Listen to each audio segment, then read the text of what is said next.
So that's Jay Bala with a bit of a cautious view on the market.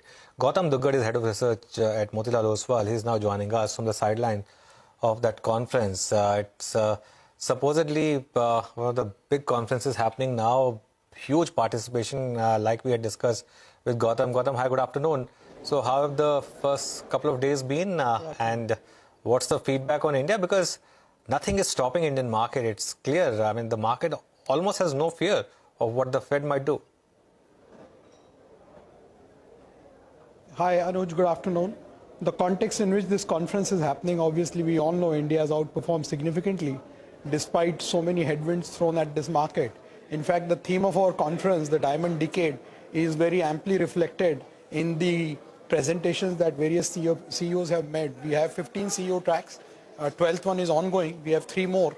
But the mood is quite jubilant in that sense. And it is also a reflection of how India has done and what is happening globally in different geographies which are facing different troubles on multiple fronts. And that makes India stand very interestingly, because our earnings have been so far very resilient, and we have seen a deluge of retail money which has come in and which has counterbalanced the big FII selling that we have seen from October to June. So yes, the mood is quite buoyant, whether it is on consumption, whether it is on financials, and across sectors, whoever has spoken. I also sense a bit of a left out feeling in a lot of the clients whom we have interacted with over the last 2 days, and this conference obviously has 2 more days to go. So far so good. Left out, but we'll get back in, Gautam? That kind of feeling, or left out, now we'll stay out? Yeah, Prashant, I mean, see, we cannot say anything with certainty in this kind of an environment, because as we have seen throughout 2022, things kept changing every 30 days. In January, we didn't know that by May we will be down by 15%. And similarly, in May, when everything looked quite dire, we have recovered almost the entire losses. And FII selling, which has been the talking point for the first half of 2022, suddenly became a FII buying figure of $7 billion almost in August. But one thing remains certain, Prashant, the feedback that we are having from the corporates across different sectors. We had 60 corporates yesterday. We have about 55 today. The demand environment seems to be extremely strong. And this is the commentary which is coming out across variety of sectors, whether it is a discretionary consumption basket, whether it is financials or auto for that matter. And after a long time, we are also seeing some sort of a commentary which is coming on capex and manufacturing, given the thrust that the government has put on it, whether through export or whether through PLI. But yeah, I mean, this is something which was missing till about 2018, 2020. So yes, whether that money which has gone out comes back or not, time will tell us. But at the moment, it looks like the way macro and micro are poised for India, and with crude having come down $20–25, God willing, if it goes down by another $15–20, you might see a very different sentiment once again. Hi Gautam, good to hear that you're saying corporate mood as well as upbeat, and that too across sectors. Since we have been chatting many times about the Nifty earnings growth from here on, we had a market expert who joined us earlier today and said maybe the street is being conservative, and maybe the second half of this year on the earnings front could surprise positively. Do you think that could happen? Till maybe a month or so ago, we were talking about maybe there could be a downside risk to that 960, 970 rupees EPS target. So Nigel, we are right now around 1,000 rupees for FY24 and close to 845 rupees for FY23, which basically translates into a growth of 16–17% for FY23 versus the delivered number of 735, 740 in FY22. What can surprise on the upside in the second half of FY23 if you see a further down leg on the commodity prices, primarily crude, and then of course the offshoots of various crude derivatives? If that were to pan out, we might see some sort of a margin upside versus what currently analysts are building in. Demand surprise might be there, but it is not going to substantially change the needle on the earnings. What we need support more on is on the commodity basket, because if, for example, if you were to assume crude at $75–80, then clearly a lot of the sectors will benefit on the margin front, especially B2C sectors. And a more important point statistically, while our expectations for full year is about 15-16% earnings growth, the first quarter itself was 23%. So run rate expectation for the rest 3 quarters on an average is about 12-13%. So there is a room for market to surprise on the earnings, and given the kind of demand environment that we are seeing now around the festive season, and the fact remains that we are seeing this normalized festive season after 2 years of disruption, you might end up seeing some upside on the earnings. But even if this 1,000 rupees of earnings is delivered without any positive surprise, we might still be talking about some upside room from a point of view of next 12 months. It may not happen in the next 3 months, next 6 months, but yes, if this 1,000 rupees EPS gets delivered in FY24 for Nifty, you clearly have a room for upside even from these levels. Okay, fair enough. Now, just discussing some stocks, and new themes are emerging, Gautam. I believe you wrote a big report on the footwear space, I think a couple of days back.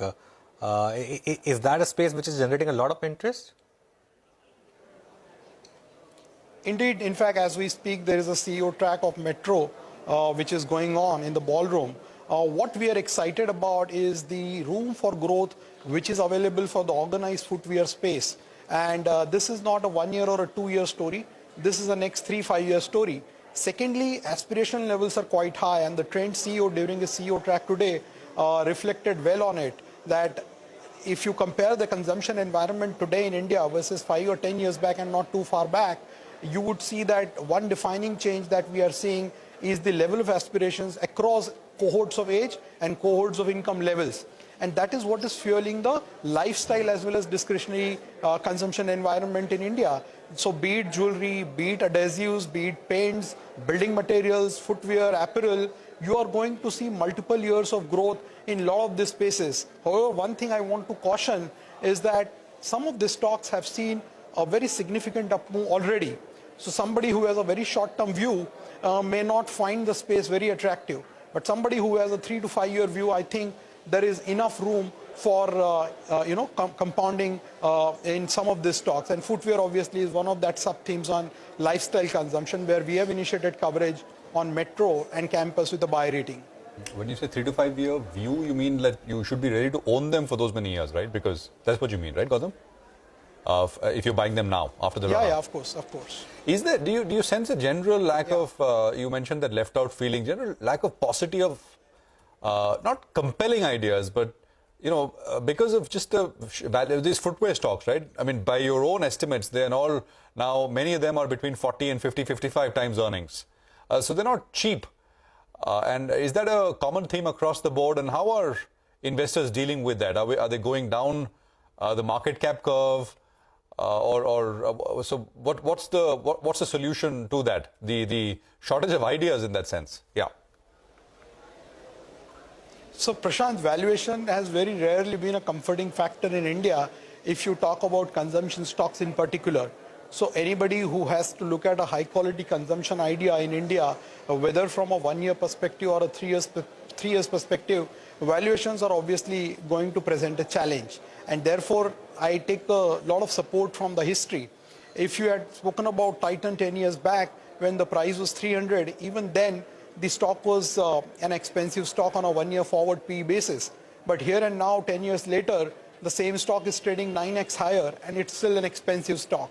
You can go on and on about some of the stocks, whether it's Pidilite or Asian Paint or Astral. There are a variety of stocks which have been forever expensive. And I mean, it's for an investor to judge what is his comfort on risk reward. But consumption as a space in India has a lot of legroom, because we are still talking about a $2,200 per capita income. And if all of us believe that India as an economy is going to transition from a 3 trillion to 5 trillion in a fullness of time, then clearly a lot of these stocks will have enough room. The important thing, however, is what is your time horizon. Coming to your second point on valuation, not just on consumption sector, but even on India basis, let me take you back 10 years.